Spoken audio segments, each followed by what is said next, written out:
everyone, today you are here with Harry and Will and we will be talking about social media.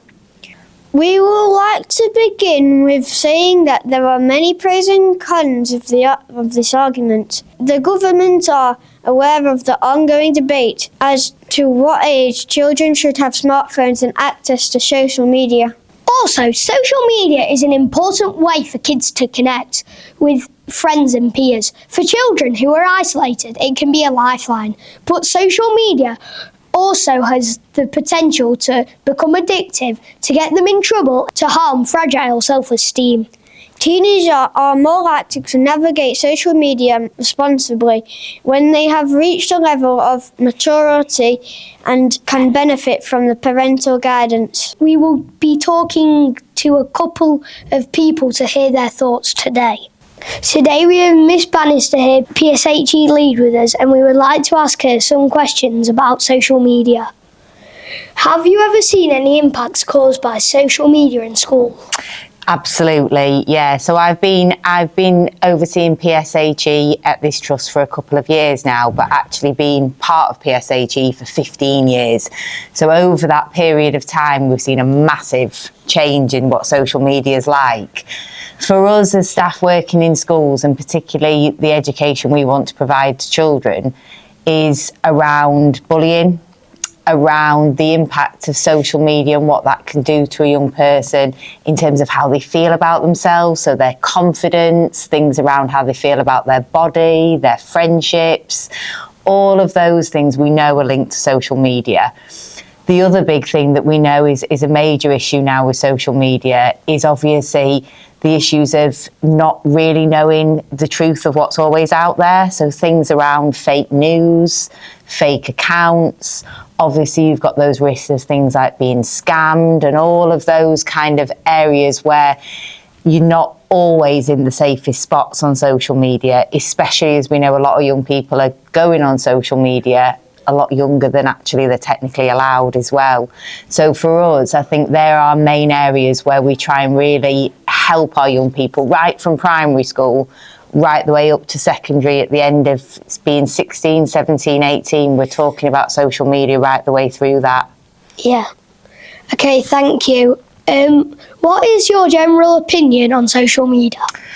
I think it's a really difficult one because for a lot of young people, it's about, to begin with on social media, it often is based around popularity. So for a lot of young people, there isn't that thought of who they're following or who they're being followed by. It's about the likes, it's about the content, it's about the followers. And if we take some of that away, there is some brilliant stuff on social media. There's some brilliant stuff around hobbies and interests and creating new, really positive friendships and people in your life that actually could really inspire you.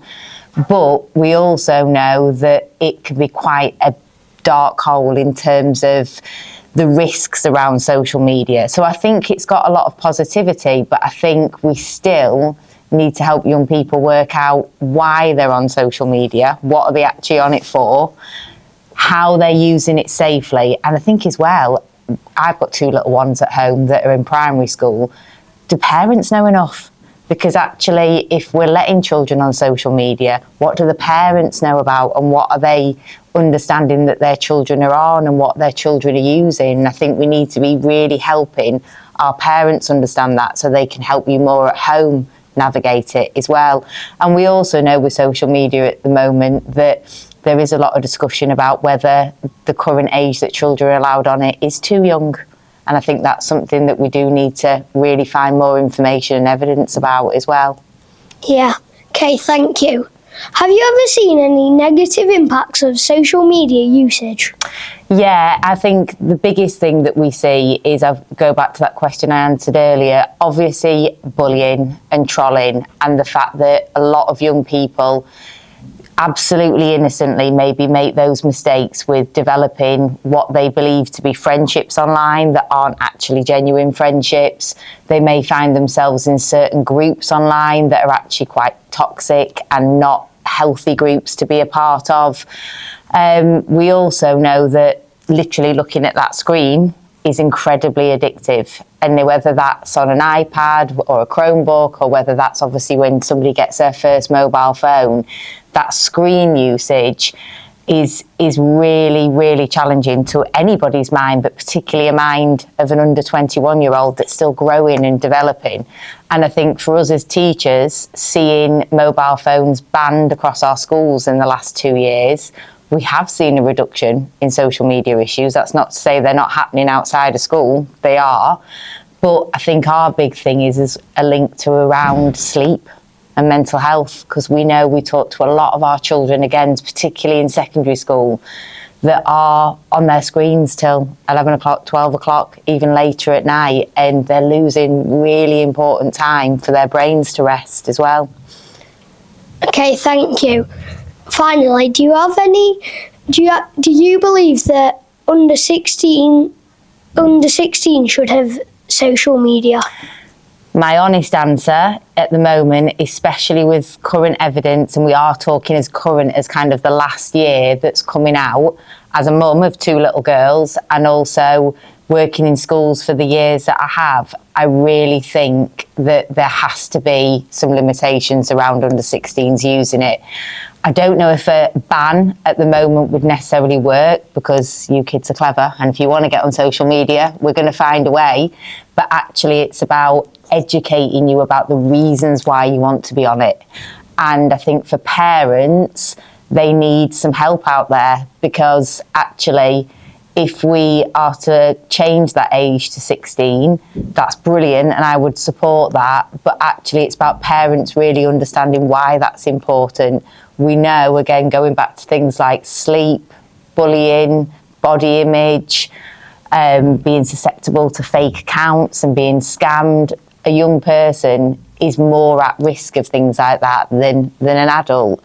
And a really recent documentary that's been shown, which I'd suggest any parent to watch, and we're actually going to be using it in school next year with our year 8s. It's a 2-part documentary called Swiped, and they took mobile phones off a group of 30 students in year 8 for a month.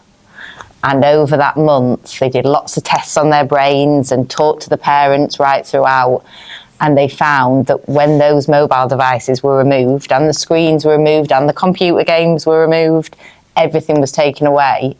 To start with, the kids really struggled, and it was obvious they were addicted.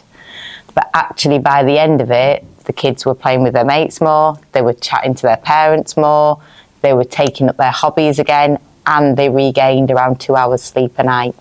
So it's got to have a link there to make things better. But we'll see what the government does. Yeah. Okay, thank you, Miss. You're very welcome. It's been a pleasure. Now we have Miss Jarrah joining us, and we're going to ask her a few questions. Does social media have an impact on student schoolwork? I think social media itself doesn't have that much of an impact. I think it's more the time students spend on their phones on social media that has the greater impact. Yeah. Okay. Does it have an effect on their mental health? Oh, definitely for that one. Even if it's like, I think, like we bring banter into it a lot, Joe, when people are mean to each other and they go, oh, it's just banter. I think that's a lot on what social media's brought on. It didn't used to be like that. That's bad. Yeah. Okay. Does social media personally affect you? I do spend a lot of time on social media. No, yeah. Yeah, to be honest, I mean, I'm on it all the time. I think because we're older, we're not as more, we send nice things to my friends. Yeah. Whereas it's more, this is funny but mean. We've kind of moved past that a little bit. Okay. Do you believe that under 16 should have social media? Not really. I'm going to go with no. I think you need to be old enough to see what's funny and what's mean, and have some maturity to see how things are going to affect you first. Yeah. Okay, thank you for your time, Miss Gerard. Thank you for watching us today. We hope you have learnt some new things and know more about the effects of social media on young people. Stay safe and have fun. Bye.